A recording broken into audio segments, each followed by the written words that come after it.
Hello, YouTube fam. Get ready for an amazing video experience. Thank you for joining us today as we dive into Westfield War Memorial Village.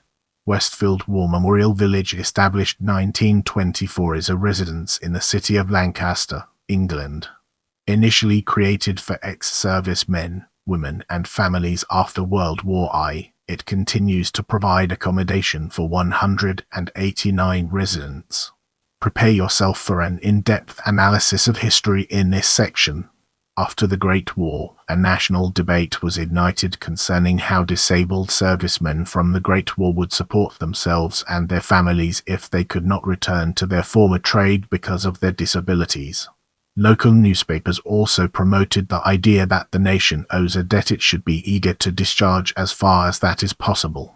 It was from a strong backing of public support, including financial help and assistance in erecting the Westfield Village, that a committee for the promotion of a memorial village upon the Westfield site was appointed at Lancaster Town Hall in 1918, using the ideas of Thomas Mawson. In 1919, the Westfield Committee obtained charity status for the project and published a brochure advertising their intentions, appealing for funds and organizing an inaugural ceremony. The brochure explained the benefits and aims of the Westfield scheme, which were to erect a memorial, build cottages for the married disabled ex-servicemen, found a hostel for the unmarried men, and provide workshops and social amenities. It also claimed the village would not just meet difficulties of social reconstruction, the problem of the but also provide a model of town planning on a small scale for the imitation of other towns. The local connection of the village is reflected in the proposed allocation system. Disabled veterans of the King's Own Royal Regiment would have first refusal, followed by those of Lancaster District, with all overtones of charity to be strictly avoided. Herbert Story believed that this memorial village should stand as a tribute to the gallantry and devotion of the men of this regiment and of Lancaster men and women of other branches and services. Within 3 weeks of the armistice, 11 November 1918, Ashton Hall hosted a crowded meeting to decide how Lancaster should commemorate those who served in the Great War. Its concluding resolutions were that a permanent memorial should be established in Lancaster to those who had fallen. The Westfield War Memorial Village grand opening was 27 November 1924, with the War Memorial statue being unveiled 2 years later, for August 1926.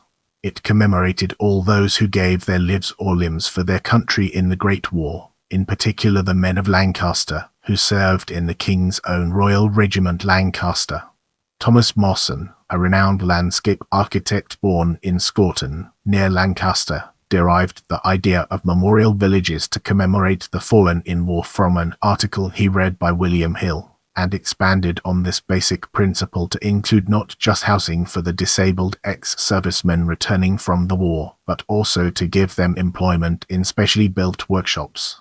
This was a key addition, due to it being likely in a number of cases that the injuries sustained from war would hinder the ex-servicemen returning to their old occupations, and in some cases make it impossible. Get ready for an enlightening exploration as we dig into criticisms of the idea and understand its role in the broader context.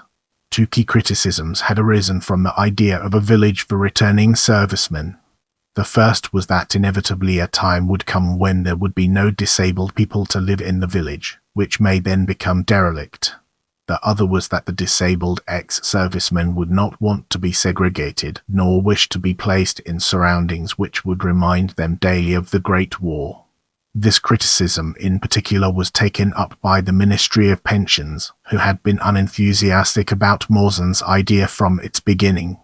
However, after overwhelming support and offers of assistance, the Westfield Committee was set up, and it soon became clear these 2 criticisms were not going to stand in the way of the erection of the village. This committee was made up of members such as the mayor and mayoress, councillors, lords and ladies, prominent local businessmen, members of the armed forces, reverends and doctors. This strong committee guaranteed the success of the scheme in Lancaster because they were able and willing to give financial support to the scheme. The Westfield Committee was also able to gain the support of such women as Mrs. Lyell, who had the time to dedicate to fundraising for the village. Mrs. Lyell organized fundraising events such as what became known as the Lyell Golden Ballot that raised over £20,000 sterling for the village, which funded the erection of 31 cottages, including Lyell Terrace. The bodies that did prove hindrances to the Westfield Committee were the government, the Ministry of Labour and trade unions. The government's refusal of finance for the erection of the village, which was one of Thomas Mawson's must-haves, was the main issue for the Westfield Memorial Village to go ahead. However, funding by donation proved to be enough to combat this problem. The Ministry of Labour began in the mid-years to restrict the output of the workshops to the promotion of building-related skills, as opposed to making such things as watches, pipes and umbrellas, which had been progressing steadily. Then, when hostility from local businesses and trade unions hit the workshops, they eventually had to be closed down. Local newspapers were constantly in support of the Westfield Village, regularly publishing articles promoting the idea, such as one in the Lancashire Day Post in November 1918 entitled "The Nation Owes a Debt It Should Be Eager to Discharge as Far as That Is Possible." With our foundation established, it's time to explore World War I and its relevance to our overarching theme. The Second World War had an effect on the Westfield Village, as interest was once again renewed in it, and also a few extra tenants were placed on waiting list from that war. Without wasting any more time, let's jump into the fascinating world of Statue Memorial. The statue memorial in the center of the village illustrates one soldier giving water to a wounded comrade, illustrating Lancaster's recognition of the efforts and sacrifices made by the men of Lancaster serving in the King's Own Royal Regiment. The sculpture is by the local artist and teacher Jenny Delahunt and was unveiled in 1926. Now, let's dig deeper into today and unveil the hidden treasures it holds within. The Westfield War Memorial Village still exists today, with a waiting list of people wishing to move into the houses in the village. The War Memorial statue still stands prominently in the center of the village. Funding for the erection and maintenance of the village stems completely from donations made by the public. The village was leased in 1987 to Housing Association for finance to modernize the houses. Priority is still given to those families of war victims. Each house in the village has today a plaque outside the front door with information regarding a particular battle or an individual who fought in the war, or a group of fundraisers who paid for the house to be built. In particular, the first house built bears the name of Herbert Story, who gave the Westfield land so that the project could go ahead. The greenery that is present all throughout the village, including the trees which line the streets, each of the gardens owned by their respective houses, and the bowling green signifies healing and rehabilitation, to which it was hoped would aid the recovery of the ex-servicemen living there, as planned by Thomas Mawson. Finally, facilities such as the bowling green and the social club were established as a sign of the effort made to help reconstruct the lives of the ex-servicemen, and also as a gesture of thanks from the people of Lancaster. Without further ado, let's move on to the topic of books. Mawson, Thomas Hayton, An Imperial Obligation, Industrial Villages for Partially Disabled Soldiers and Sailors, London, Grant Richards Limited, 1917. Mawson, Thomas Hayton, The Life and Work of a Landscape Architect and Autobiography of T. H. Mawson, London, The Richards Press, 1927.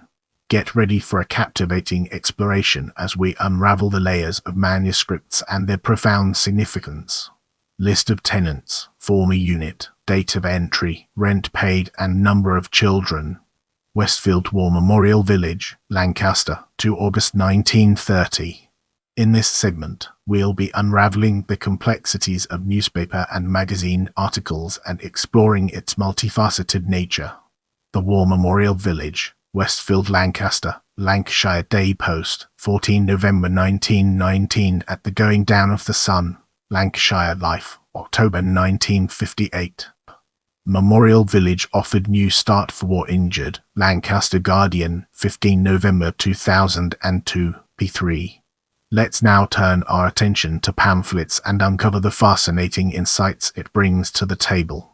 The War Memorial Village, Lancaster, to the officers, non-commissioned officers and men of the King's Own Royal Lancaster Regiment, and to all those men and women of Lancaster and district who gave their lives in the service of King and country during the Great War 1914-1918 Lancaster, the War Memorial Village Committee, 1918 Lancaster VE 2005, a community remembers Lancaster, 2005 the War Memorial Village, Lancaster, 1943. As we progress through this video, let's now turn our gaze towards presentations. Stretch M. The War Memorial Village, Lancaster, 2001. I'm here to provide you with the best information, so let me know what else you'd like to learn about.